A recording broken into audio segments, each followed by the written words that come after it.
Hello everyone. Today we're actually going to be covering two pairs of cases. We're going to be going over OLLs number 33 and 37 and OLLs number 28 and 57.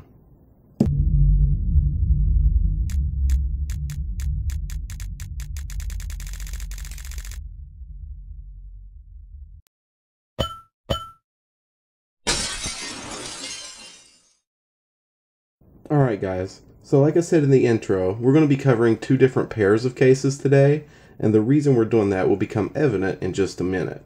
But first, let's go over the first case, OLL number 33.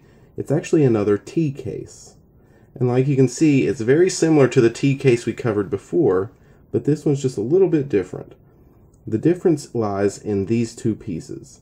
If you remember in the first T case, they were oriented in this direction with yellow forming a pair of headlights on this side. But in this case, when the T is oriented like this, you have the two yellow pieces facing out and the same on the back. So they'll be right here. And this is how you execute this case.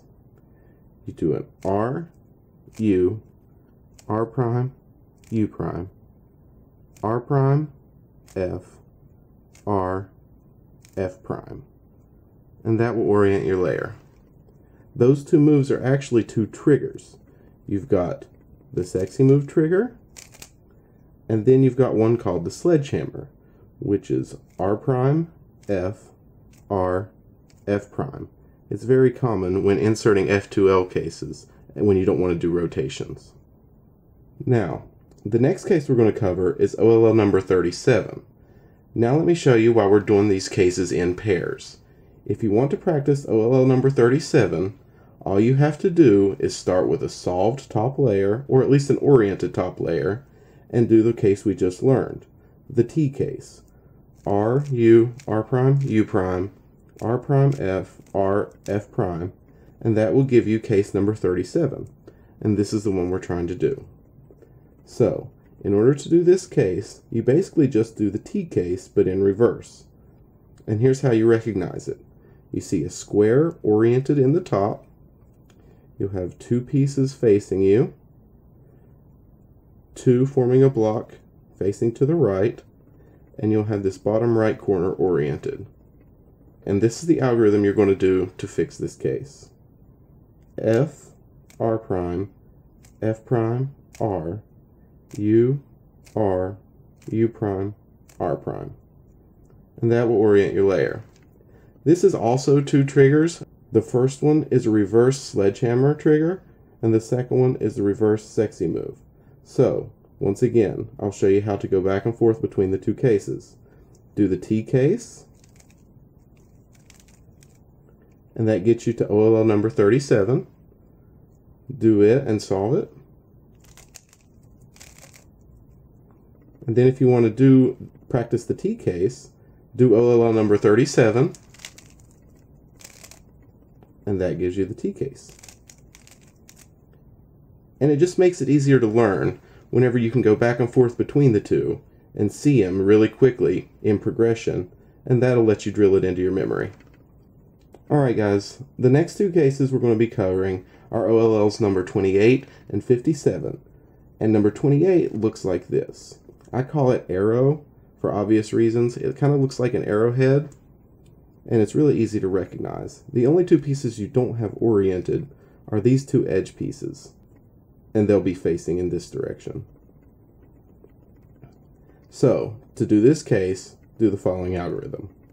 Small r, U, R prime, U prime, an M move, U, R, U prime, R prime. And that will orient your layer. So, as you can probably guess, in order to get from OLL number 28, the arrow case that we just learned, to the H case that we're going to learn, all you have to do is start with an oriented top layer and do the algorithm we just learned. And that will give you the H case. So this is OLL number 57, another really easy one to recognize. It only has two pieces not oriented, just like the last one. The only difference is, it's not these two pieces, it's these two pieces. And I feel like H is really the only name you can give this OLL. So, here's the algorithm you want to do, either oriented like this or like this. The Y2 doesn't matter in this case. You do an R, U, R prime, U prime, M prime, U, R, U prime, small r prime, and that will orient your layer. So, if you want to practice OLLs number 28 or 57, start with a solved cube, and in this case I'm going to do the H case, number 57, and that will give me OLL number 28, the arrow case, and I can practice it. I'm still not that quick with them, but they're starting to flow a little better as I practice. Alright guys, I know that we covered more than the usual amount today. I typically like to keep it at 2 or 3 algorithms, but the way I put it in pairs, hopefully that'll help you memorize them a little better. I know it helps me personally when I can go from one algorithm to the other just by doing the ones that I'm practicing.